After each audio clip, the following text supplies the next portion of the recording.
7 जून 2024। मीठे बच्चे, तुम आपस में रूहानी भाई भाई हो। तुम्हारा एक दो से अति प्यार होना चाहिए। तुम प्रेम से भरपूर गंगा बनो, कभी भी लड़ना झगड़ना नहीं है। प्रश्न है, रूहानी बाप को कौन से बच्चे बहुत बहुत प्यारे लगते हैं? कोई बच्चे बहुत प्यारे लगते हैं और कोई बहुत बहुत प्यारे लगते हैं। उत्तर है, जो श्रीमत पर सारे विश्व का कल्याण कर रहे हैं। दूसरा, जो फूल बने हैं, कभी भी किसी को कांटा नहीं लगाते, आपस में बहुत बहुत प्यार से रहते हैं, कभी रूठते नहीं। ऐसे बच्चे बाप को बहुत बहुत प्यारे लगते हैं। क्या करते हैं? पहला,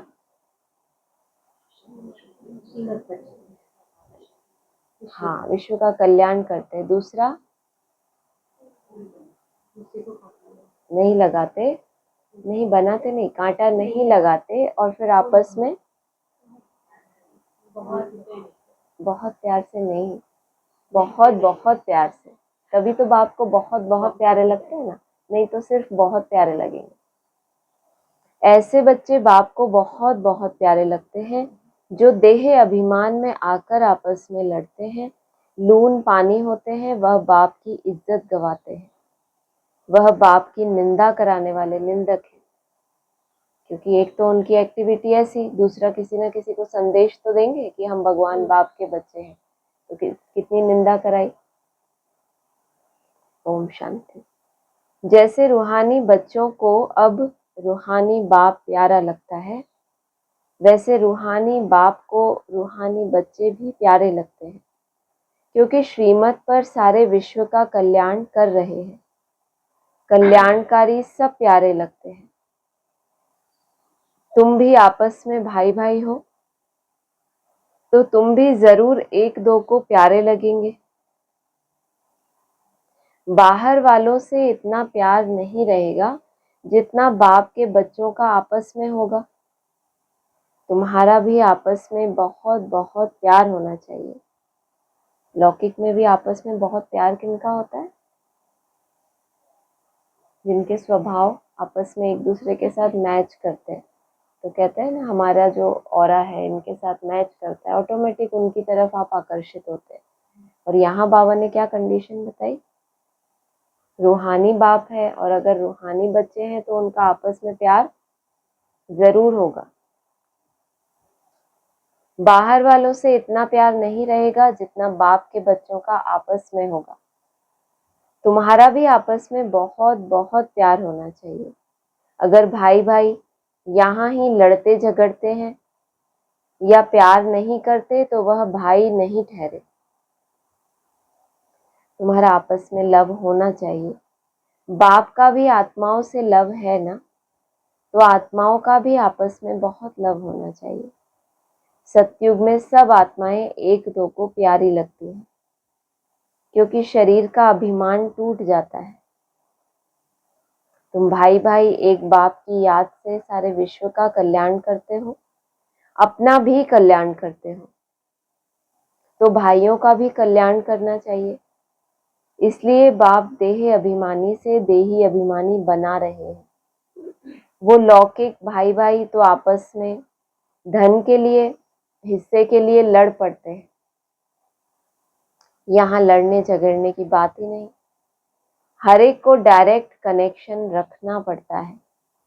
जितना जो याद करेगा उतना उनको ऑटोमेटिकली क्या होगा? वर्षा मिलेगा। तो हर एक को क्या करना पड़ता है? अपना डायरेक्ट कनेक्शन, माना अपना पुरुषार्थ के आधार से ही। वहां तो लड़ाई झगड़ा कर लेंगे, कोर्ट कचहरी कर लेंगे, जो जीता उसको प्रॉपर्टी मिली।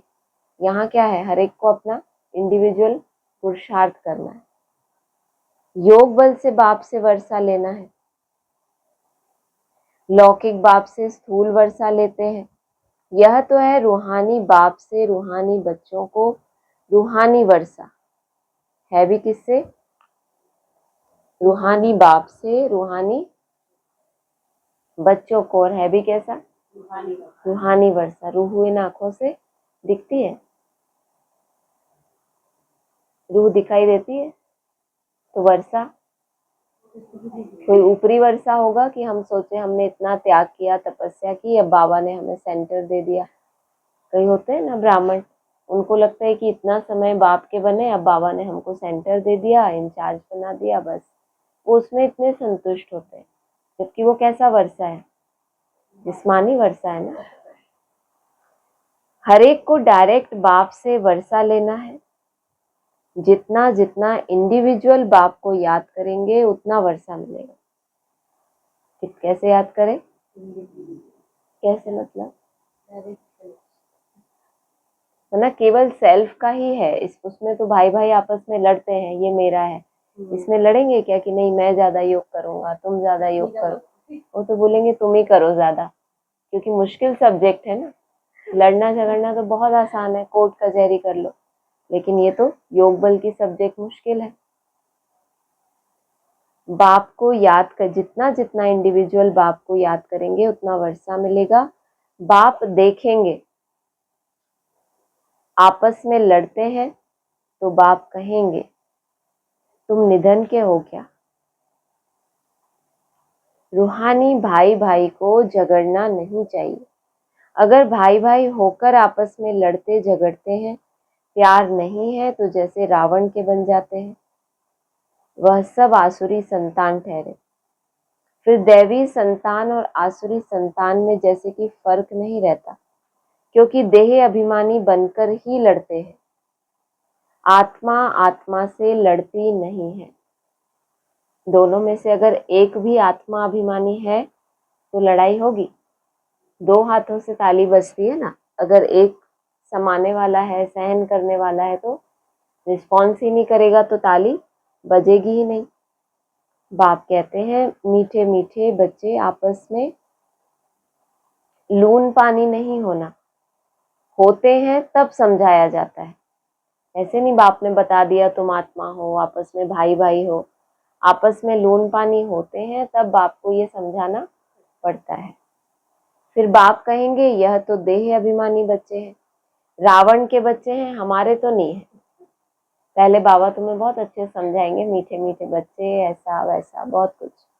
फिर जब देखेंगे नहीं समझते, लड़ते ही रहते हैं, तो बाबा कहेंगे तुम हमारे बच्चे हो ही नहीं।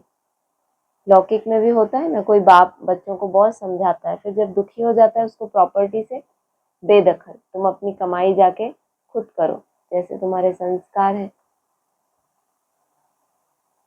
क्योंकि आपस में लोन पानी होकर रहते हैं। तुम 21 जन्म खीर खंड होकर रहते हो। इस समय देही अभिमानी बन रहना है। अगर आपस में नहीं बनती है तो उस समय के लिए रावण संप्रदाय समझना चाहिए। आपस में लोन पानी होने से बाप की इज्जत गवाएंगे। क्या बोला, कैसे कैसे इज्जत चली जाएगी बाप की। लोन पानी तो हम हो रहे हैं ना, बाप को क्या तकलीफ।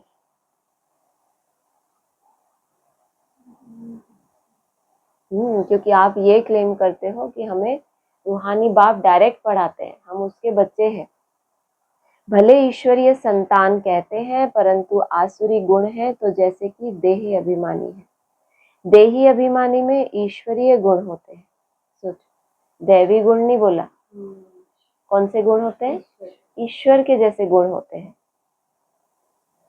यहाँ तुम ईश्वरीय गुण धारण करेंगे तभी बाप साथ में ले जाएंगे, फिर वही संस्कार साथ में जाएंगे। बाप को मालूम पड़ता है कि बच्चे देह अभिमान में आकर लून पानी हो रहते हैं, वह ईश्वरीय बच्चे कहला न सके। कितना अपने को घाटा डालते हैं, माया के वश हो जाते हैं, आपस में लून पानी हो जाते हैं। यूं तो सारी दुनिया ही लून पानी है, लेकिन अगर ईश्वरीय संतान भी लून पानी हो तो बाकी फर्क क्या रहा।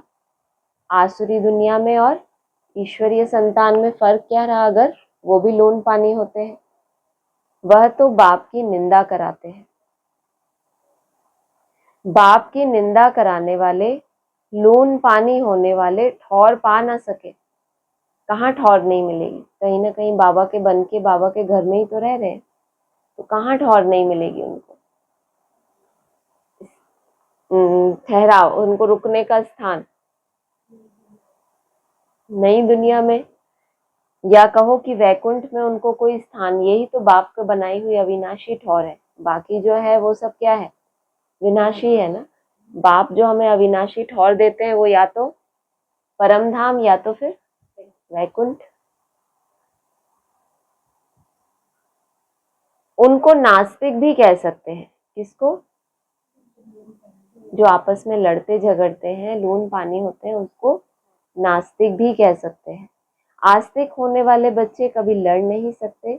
तुम्हें आपस में लड़ना नहीं है, प्रेम से रहना यहाँ ही सीखना है, जो फिर 21 जन्म आपस में प्रेम रहेगा। बाप के बच्चे कहलाकर फिर भाई भाई नहीं बनते तो वह आसुरी संतान ठहरे। बाप बच्चों को समझाने के लिए मुरली चलाते हैं, लेकिन देह अभिमान के कारण उनको यह भी मालूम नहीं पड़ता कि बाबा हमारे लिए कह रहे हैं। सबसे मुख्य विघन तो ये है कि देह अभिमान के कारण यही पता न चले कि ये बात बाबा किसके लिए कह रहे, हमारे लिए कह रहे। माया बड़ी तीखी है। जैसे चूहा काटता है तो मालूम ही नहीं पड़ता। पहले क्या करता है चूहा?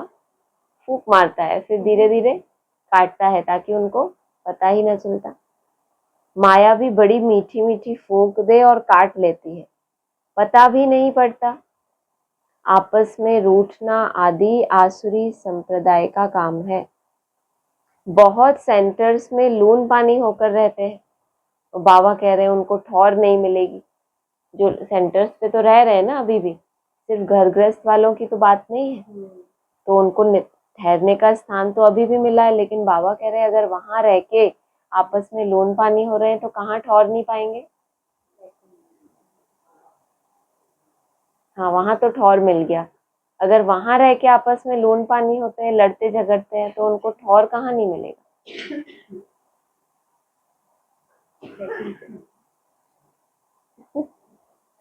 चीटिंग करवाई आपने। अभी कोई परफेक्ट तो बने नहीं है, माया वार करती रहती है। माया ऐसा माथा मोड़ लेती है जो पता नहीं पड़ता। अपने दिल से पूछना है कि हमारा आपस में प्रेम है या नहीं है। पूछो अपने दिल से। बाहर वालों से या जिनके साथ लौकिक संबंध है उनके साथ प्रेम होना कोई बहुत बड़ी बात नहीं है, इसलिए बाप यहाँ अलौकिक परिवार बनाते हैं। अलौकिक जिनके साथ संबंध है उनके साथ भी वैसा ही स्नेह हो तो थोड़ा मुश्किल सब्जेक्ट है ना। तो अपने दिल से पूछो। क्या पूछो? कि आपस में इतना प्रेम है जितना हमारा ब्लड कनेक्शन जहाँ होता है उतना प्रेम होता है। क्या जवाब आया? उतना ही है या ज्यादा है? ज्यादा। क्या जवाब आया? ज्यादा लगा। Very good. क्या जवाब आया? नहीं नहीं, अपनी दिल से पूछो। बाबा कह रहे हैं मुझसे मत कहो कि आपने मुझे चुना है, अपनी दिल से पूछो। जो भी जवाब है हर एक अपना अपना जानते हैं, लेकिन बाबा जब भी हमसे कहते हैं पूछो तो एक बार दिल से कुछ सेकंड के लिए दिल पे हाथ रखना चाहिए, ऐसे स्थूल में नहीं, लेकिन रियलाइज करना चाहिए कि बाबा ये जो पूछ रहे हैं इसमें मेरा परसेंटेज कहाँ तक है। सूक्ष्म बुद्धि तो तब कहें आपको अपना परसेंटेज भी पता चले कि अभी इतना परसेंट मेरा लौकिक में ज्यादा है, अलौकिक में थोड़ा यहाँ पर कम है। ये है आपकी सूक्ष्म चेकिंग, ईमानदारी से।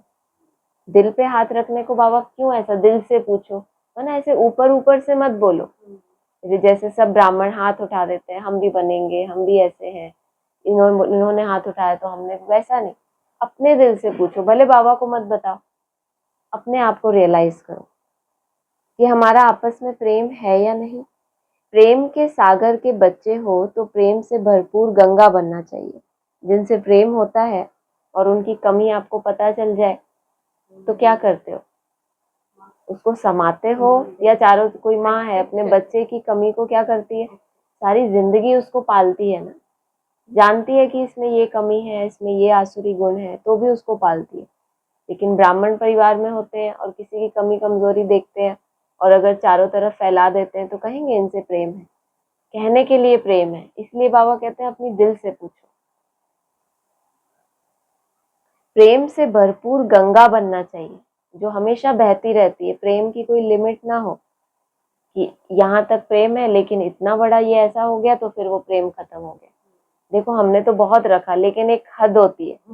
गंगा की कोई हद है क्या, या वो बहती रहती है हमेशा? तो बाबा आपसे उम्मीद रखते हैं कि आपको क्या बनना है, प्रेम से भरपूर गंगा बनना चाहिए।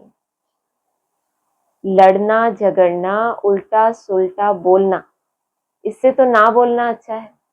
मुरली में आया है ना, फालतू बोलने से तो ना बोलना अच्छा है। सबसे अच्छा क्या है, चुप रहना। उनको उठाइए, खड़े होना आपको अभी। हियर नो इविल, अगर किसी में क्रोध का अंश है तो वह लव नहीं रहता। इसलिए बाबा कहते हैं रोज अपना पोता मेल निकालो। आसुरी चलन सुधरती नहीं तो फिर नतीजा क्या निकलता है, क्या पद पाएंगे? बाप समझाते हैं कोई सर्विस नहीं करेंगे तो फिर क्या हालत हो जाएगी, पद कम हो जाएगा। साक्षात्कार तो सबको होना ही है। तुमको भी अपनी पढ़ाई का साक्षात्कार होता है। अभी कौन सा साक्षात्कार होता है? पढ़ाई का। फिर आगे चल के क्या साक्षात्कार होगा अपने? पद का। और उससे पहले जब तक साक्षात्कार नहीं हुआ तब तक ही आपके पास समय है कि आप अपनी सुंदर से सुंदर मूर्ति का निर्माण कर लो। मूर्ति तो बननी है। आपने भक्ति मार्ग में मूर्तियां तो देखी होंगी, वैरायटी। कोई अजीबोगरीब मूर्तियां देखी है? नहीं देखी कभी? देखी होंगी ना। किसी का हाँ कोई मुस्कुराहट नहीं चेहरे पे। हाँ कैसे शनिदेव की मूर्ति देखी है? और भी कोई ऐसी देवियों की मूर्ति देखी है? किसी के मस्तक नहीं है, किसी का कुछ नहीं है, किसी की आंख ऐसी आड़ी टेढ़ी मूर्तियां भी तो देखी होंगी। तो साक्षात्कार तो सबको होना ही है। आप अगर नहीं चाहो कि बाबा रुको रुको अभी हमें साक्षात्कार मत कराओ, पता नहीं हमारी कैसी मूर्ति है, बाबा कह रहे हैं वो तो होना ही है। अभी अपनी पढ़ाई का साक्षात्कार होता है, आगे चल के अपने पाठ का साक्षात्कार होगा। तो इससे पहले कि कोई ऐसी वैसी मूर्ति का साक्षात्कार हो तो हमें टाइम मिलता है। हम चाहते हैं ना हमें जल्दी अपने पाठ का पता चले, और जल्दी का काम किसका होता है? शैतान का। और आपको अगर कोई अपना शैतानी पार्ट क्लियर हो जाए, जैसे एक बार प्रयोग किया था ना, गूगल पे ढूंढे कि क्या है तो क्या मिला था, तो बाबा कह रहे जल्दी का काम पहले अपनी मूर्ति को तैयार तो करो। अगर आप अपने पार्ट को फिक्स मानते हो तो वो एक अलग चीज है कि कल पहले जो मिला था उसमें आपको इसका मतलब पुरुषार्थ करने से कोई इतना इंटरेस्ट नहीं है, जो होना होगा वो होगा, वो नहीं। लेकिन और डिले होता जाए, मुझे अभी ना पता चले, मैं और मेहनत करूं ताकि जो भी मूर्ति सामने आए जो अभी पर्दे के पीछे है उसको मैं देखूं तो मतलब कापारी खुशी चढ़े। जो बाबा कहते हैं ना तुम्हें कापारी खुशी चढ़नी चाहिए। तो जितना देर देर आए दुरुस्त आए, देर से पता चले लेकिन सुंदर रूप पता चले। साक्षात्कार तो सबको होना ही है। तुमको भी अपनी पढ़ाई का साक्षात्कार होता है। अभी क्या साक्षात्कार करने की इच्छा रखनी है? पढ़ाई में कितना परसेंटेज मार्क्स आ रहे हैं, रोज कुछ ना कुछ पेपर होता है उसमें कितना परसेंट पास हुई। रूहानी जो बाबा ने आज कहा, दिल से पूछो परिवार में कितना रूहानी स्नेह है, उल्टा सुल्टा बोल तो नहीं निकलता। अभी ये साक्षात्कार करने हैं। साक्षात्कार होने के बाद ही फिर तुम ट्रांसफर होते हो।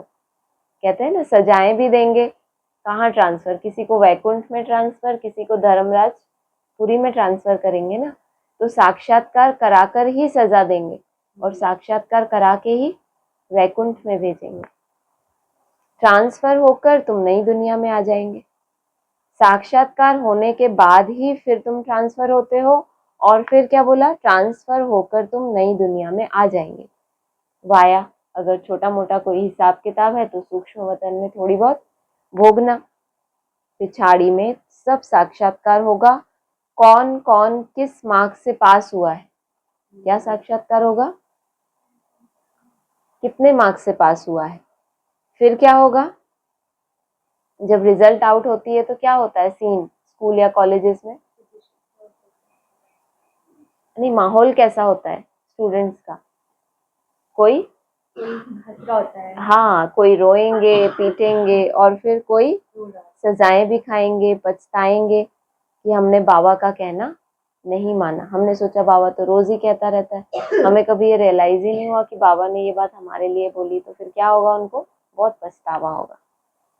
बाबा ने तो बार बार समझाया और हम इसी में परेशान थे कि बाबा रोज रोज वही बातें क्यों समझाते हैं। तो बाबा ने रोज रोज आपको किस लिए समझाया, क्योंकि आप रोज रोज ही तो गलतियां कर रहे थे ना। कोई एक दिन ऐसा बीच में स्किप करते हो कि आज देह अभिमान आया ही नहीं, बाबा आज छुट्टी करो ना, आज सारा दिन कोई देह अभिमान नहीं आया। कोई दिन ऐसा है आपका? तो फिर बाबा अगर रोज रोज पढ़ाते हैं तो फिर तकलीफ क्या है इसमें?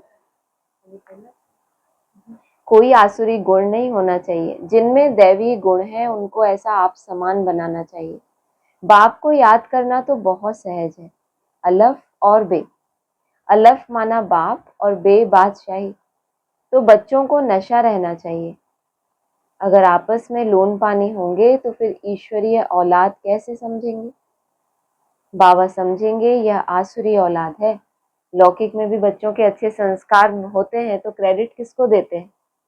माँ बाप को मिलता है क्रेडिट सारा, कि बहुत अच्छे से पालना दी। और अगर यहाँ ईश्वरीय बच्चे होकर लून पानी होंगे तो क्या सर्विस होगी? ये भगवान के बच्चे। बाबा समझेंगे यह आसुरी औलाद है। माया ने इसे नाक से पकड़ लिया है, उनको पता भी नहीं पड़ता। बाबा देखते रहते हैं कि माया ने इनको नाक से पकड़ लिया और उनको पता ही नहीं पड़ता, क्योंकि माया ने नाक से पकड़ा है ना। नाक से जिसको माया पकड़ती है वो क्या करता है? वो दूसरे की सूंगा सांगी करता है। एक कुत्ता होता है ना, उसकी नाक बहुत तेज होती है, तो वो देख लेता है आसपास कहाँ क्या है। तो जब दूसरों की तरफ बुद्धि जा रही है, उनकी कमियां सूंघ रहे हैं, या वहां आपका वाइब्रेशन जा रहा है, तो अपना कैसे पता पड़ेगा कि एक्चुअली हम दूसरे को नहीं देख रहे, हमारे अंदर इतना कचरा है। कोई दूसरा आपके लिए बुरा बोलता है तो वो ये थोड़ी बोलता है कि आप बुरे हो, वो आपको ये बताता है कि मेरे अंदर कितना कचरा है, मैं कितना गलत सोच सकता हूँ किसी के लिए। तो ये तो वो अपना चेहरा हमें दिखाता है। माया ने इसे नाक से पकड़ लिया और उनको पता भी नहीं पड़ता। सारी अवस्था डावाडोल पद कम हो पड़ता है। सिर्फ इतनी सी बात कि सिर्फ नाक से दूसरे का परचिंतन किया तो सारी अवस्था जो भी इतनी मेहनत करके बनाते हैं क्या हो जाती है? डावाडोल। तुम बच्चों को उन्हें प्रेम से सिखाने की कोशिश करनी चाहिए, प्रेम की दृष्टि रहनी चाहिए। बाप प्रेम का सागर है तो बच्चों को भी खींचते हैं ना, तो तुमको भी प्रेम का सागर बनना है।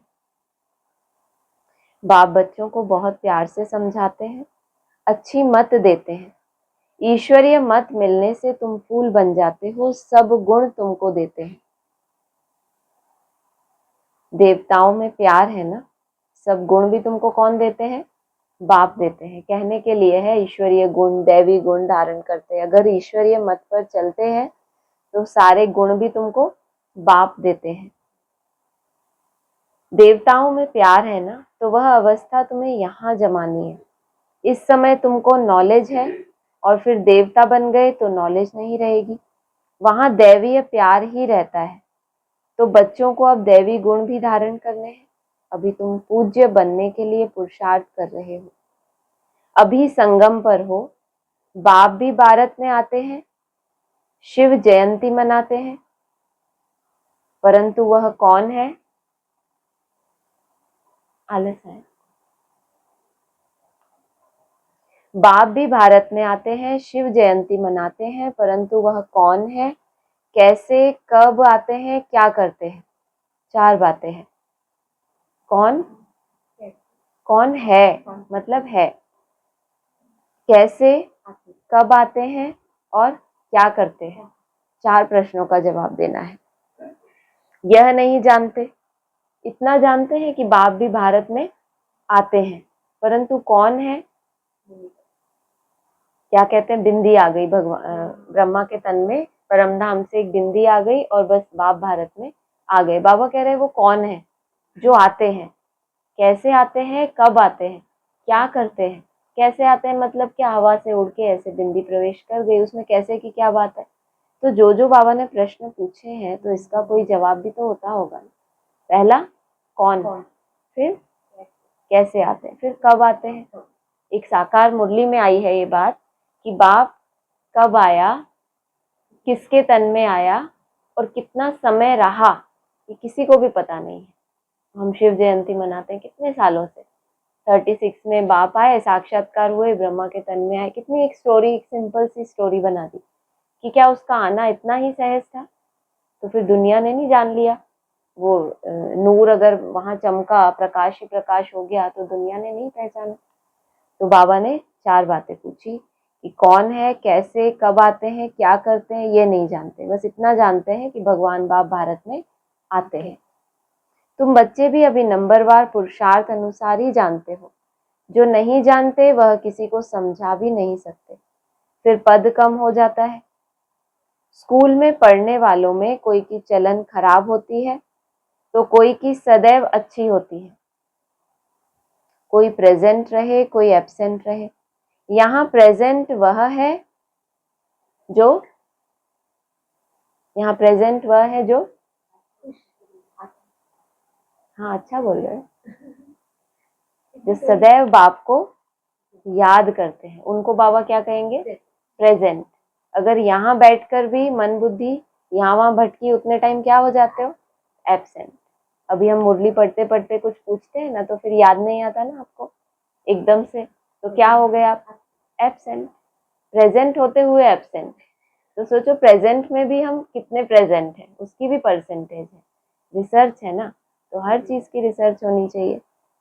तो अभी प्रेजेंट रहना, आगे जितनी भी मुरली है, ठीक है। यहाँ प्रेजेंट वह है जो सदैव बाप को याद करते हैं। स्वदर्शन चक्र फिराते रहते हैं। बाप कहते हैं उठते बैठते तुम अपने को स्वदर्शन चक्रधारी समझो। भूलते हो तो एब्सेंट हो जाते हो। जब भी बाप की याद पूरी तरह से भूल गए, एक होता है कि मर्ज रूप में चलता रहता है, लेकिन ऐसे मर्ज अच्छे से वो नहीं हो पाता, लेकिन मर्ज रूप में बाबा बाबा चलता रहता है, तो भी उसको बाबा ने एब्सेंट नहीं बताया। जब भूल जाते हो, जब सदैव प्रेजेंट होंगे तभी ऊंच पद पाएंगे। ये भी अच्छा है।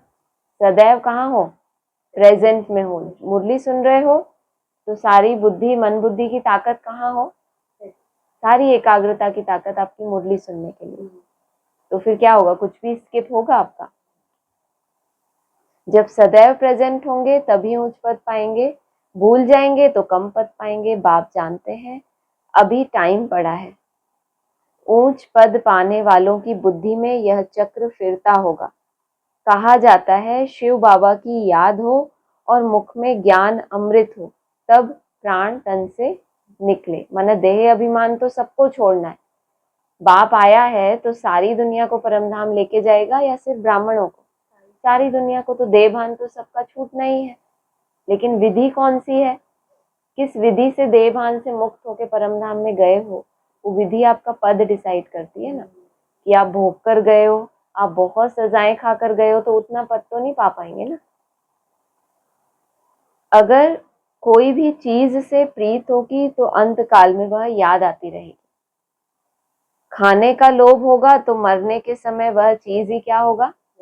क्योंकि अब मरने का समय चल रहा है ना, खाना तो वैसा मिल ही नहीं रहा, तो अभी अगर वही वही यादें आती रहती हैं। अभी यादें तो कम हो गई होंगी। जब शुरू शुरू में शुरू करते हैं छोड़ना किसी भी चीज का त्याग, तो एक फोर्स आता है, वो चीज और ही ज्यादा याद आती है। दुनिया में ऐसे गीत बनाया हुआ है, जिन्हें हम भूलना चाहें वो अक्सर याद आते हैं। सोचते हैं कि इसको तो छोड़ ही दें, तो वो ज्यादा ज्यादा याद आते हैं। वो टेस्ट होता है ना, क्यों आप ज्यादा हंस रहे हो? सबसे ज्यादा आप ही हंस रहे हो, क्यों ऐसा? कोई स्टोरी है? अच्छा, सही लग रहा है, कुछ ज्यादा ही सही लग रहा है। तो खाने का लोभ होगा तो मरने के समय वह चीज ही याद आती रहेगी। वो मरने की तो अब बात ही नहीं रही। अभी तो जीते जी मरने की बात पे आ जाओ।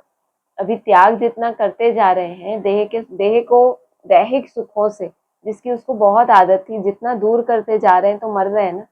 कहते क्या मर मर के जीते हो तुम लोगों का क्या जीवन है? क्योंकि लौकिक दुनिया में खाना पीना और ये घूमना फिरना, यही जीना है। तो उनके हिसाब से आप क्या हो? मर रहे हो। तो मरने के समय वही याद आएगा जो लंबे समय आपकी वृत्ति जहां गई होगी। यह खाऊं, मरने के समय भी सोचो। लौकिक दृष्टि से कल्पना करो कि कोई इंसान एकदम आखिरी सांसें हैं और उसको याद आए कि मैं लड्डू खाऊं। कैसा कल्पना है? सुना था पानी पीने को बहुत पसंद है, थोड़ी ही रही पानी पी। अच्छा, ये कभी मेरे साथ आईसीयू में अलाउड थी आईसीयू में? बोलने का नहीं, आपको नहीं किया है, सही बात है, होते हैं तो सही बोल रहे हो। बाबा सही ही बोलते हैं। फिर पद भ्रष्ट हो पड़ेगा। चलो उनका तो कोई पद पुद वाली बात नहीं है, आपको तो इतना समय देही अभिमानी बनने का जो अभ्यास कर रहे हो, लेकिन अंत काल में लंबा समय अगर लोभ रहा है, त्याग भी कर दिया, लेकिन बुद्धि अगर बार बार जाती है तो अंत काल में आपको वो स्मृति क्या करेगी? फेल करेगी। सारा खेल ही स्मृति का है। आपने मुख से उसको छोड़ दिया, कोई भी चीज का त्याग कर दिया और मन में उसी की स्मृति है, तो आपने एक्चुअली में छोड़ा है। आपकी इच्छा भी है, लेकिन अगर आपको इतनी समझ नहीं है कि मन से त्याग करना है, तो फिर वो एक हट हो जाता है कि आपने बस। लेकिन अगर मन में भी इतनी दृढ़ता है कि चलो अभी मन में स्मृति आ रही है, धीरे धीरे वो भी चली जाएगी, इतना आपको विश्वास है, तो फिर उसको हट नहीं कहेंगे, वो कहेंगे कि आप एक प्रोसीजर में हो। टाइम लगता है। बाप तो कहते हैं स्वदर्शन चक्रधारी होकर मरो। खाऊं खाऊं करते हुए मत मरो। कैसे मरो? स्वदर्शन लाइट खाते खाते मरो। स्वदर्शन चक्र फिराएंगे तो क्या होगी? चारों तरफ लाइट। उन किरणों को ग्रहण करते करते देह अभिमान को त्याग दो, और कुछ भी याद ना आए, बिगर कोई संबंध जैसे आत्मा आई है वैसे जाना है। जब आत्मा इस सृष्टि पर आई है तो कैसे आई है? कोई संबंधी के साथ आई थी क्या कि चल अपन दोनों बिंदियां चलते हैं? नहीं ना, अकेले आई थी। वैसे जाना है। लोभ भी कम नहीं है।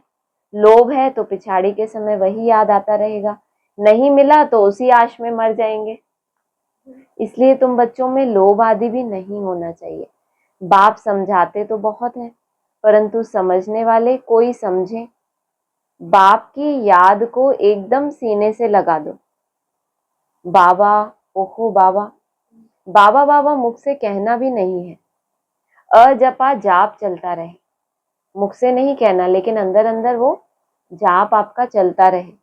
बाप की याद में कर्मातीत अवस्था में यह शरीर छूटे तब ऊंच पद पा सकते हो। कहते हैं ना, परम धाम में तो सभी आत्माएं पवित्र हैं, तो सभी तो एक जैसे हो गए।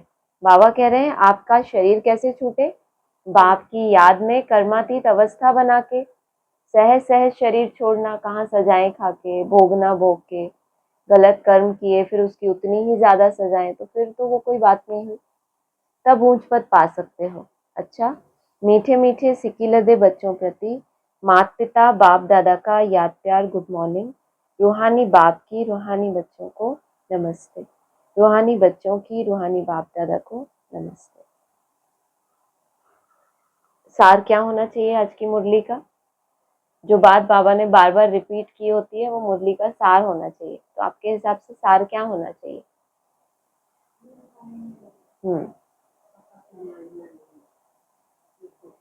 हाँ, यही सार है। प्रेम से भरपूर गंगा बनना है, सबके प्रति प्रेम की दृष्टि रखनी है, कभी भी मुख से उल्टे बोल नहीं बोलने।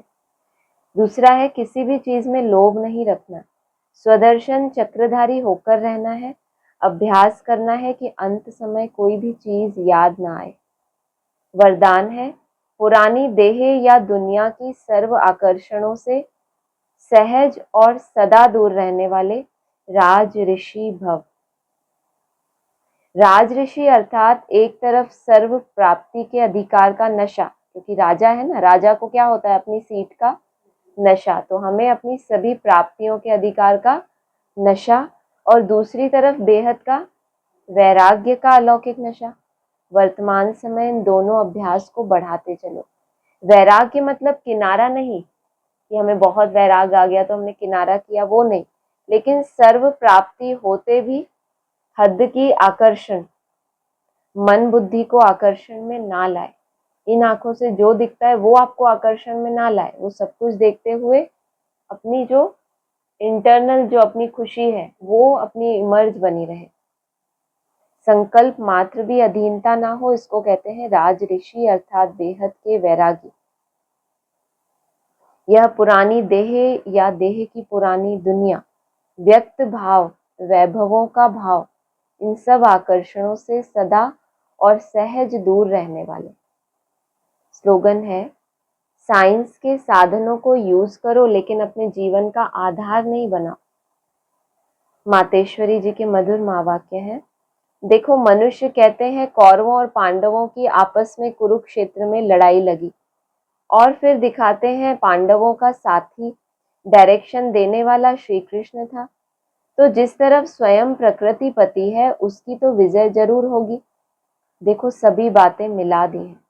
अभी पहले तो इस बात को समझो कि प्रकृति पति तो परम आत्मा है। श्री कृष्ण तो सतयुग का पहला देवता है। पांडवों का सारथी तो परमात्मा था। अब परमात्मा हम बच्चों को कभी हिंसा नहीं सिखला सकता। ना ही पांडवों ने हिंसक लड़ाई कर स्वराज्य लिया। यह दुनिया कर्म क्षेत्र है जिसमें मनुष्य जैसा जैसा कर्म कर बीज बोता है वैसा अच्छा या बुरा फल भोगता है। ये संगम युग है जिसको हम कह सकते हैं बीज बोने का युग या कर्म क्षेत्र। हर आत्मा के लिए कर्म क्षेत्र है जिसमें बाप अर्जुन के रथ पे खड़े होके हमें डायरेक्शन दे रहे हैं, कैसे कैसे माया से हमें युद्ध करनी है, कैसे कैसे अपना अधिकार लेना है। उस अधिकार की बात नहीं है जो उन्होंने दिखाया कि दोनों भाई आपस में लड़े क्योंकि हमें राजधानी चाहिए, कोई हमें हस्तिनापुर पे राजधानी करनी है। नहीं, ऐसा कुछ भी नहीं है, बिल्कुल नहीं है। अब परमात्मा बच्चों को कभी हिंसा नहीं सिखला सकता। सिंपल सी बात है ना। आज के जो धर्म गुरु हैं, अच्छे जो संत हैं, वो भी ये नहीं सिखाते कि आपस में लड़ो। तो भगवान ने आके अर्जुन को ये बोला कि अपने भाइयों को मार दो, तो फिर उसने समझाया भी तो है कि तू तो आत्मा है, ये तो कभी मरने वाले नहीं है। माना जीते जी मरना सिखाया और उन्होंने उनको स्थूल लड़ाई हिंसा के रूप में दिखा दिया। न पांडवों ने हिंसक लड़ाई कर स्वराज्य लिया। यह तो दुनिया कर्म क्षेत्र है जिसमें मनुष्य जैसा जैसा कर्म कर बीज बोता है वैसा अच्छा या बुरा फल भोगता है। जिस कर्म क्षेत्र पर पांडव अर्थात भारत माता शक्ति अवतार भी मौजूद है, वहां सेना दिखाई है पांडवों की, उसमें मेल्स दिखाए हैं महाभारत में। बाबा कहते हैं यहाँ बाबा ने क्या नाम दिया, भारत माता शक्ति सेना, शक्ति सेना को आगे रखा। परमात्मा भारत खंड में ही आते हैं, इसलिए भारत खंड को अविनाशी कहा जाता है। परमात्मा का अवतरण खास भारत खंड में हुआ है क्योंकि अधर्म की वृद्धि भी भारत खंड से हुई है। वहां ही परमात्मा ने योग बल द्वारा कौरव राज्य खत्म कर पांडवों का राज्य स्थापन किया। तो परमात्मा ने एक आदि सनातन धर्म स्थापन किया, परंतु भारतवासी अपने महान पवित्र धर्म और अपने श्रेष्ठ कर्म को भूल अपने को हिंदू कहलाते हैं। बेचारे अपने को, अपने धर्म को ना जान औरों के धर्म में जुट गए हैं। तो यह बेहद का ज्ञान बेहद का मालिक खुद ही बताता है। यह तो अपने स्वधर्म को भूल हद में फंस गए हैं, जिसको कहा जाता है अति धर्म ग्लानि। क्योंकि यह सब प्रकृति के धर्म है, परंतु पहले तो चाहिए स्वधर्म। तो हर एक का स्वधर्म है कि मैं आत्मा शांत स्वरूप हूँ। और अभी ब्राह्मण उस स्वधर्म को भूलकर, जो हद में हम इन बातों को समझते थे पहले कि भारत देश की हम बात करते थे, अभी भारतवासियों की बात करेंगे जो बाप के बच्चे पहले से ही बने हुए हैं, लेकिन अपने उस मूल स्वधर्म को भूल हदों में फंस गए। फिर अपनी प्रकृति का धर्म है देवता धर्म। यह 33 करोड़ भारतवासी देवताएं हैं, तभी तो परमात्मा कहता है अनेक देह के धर्मों का त्याग करो, सर्वधर्मान परित्यज्य। इस हद के धर्मों में इतना आंदोलन हो गया है, तो अब इन हद के धर्मों से निकल बेहद में जाना है।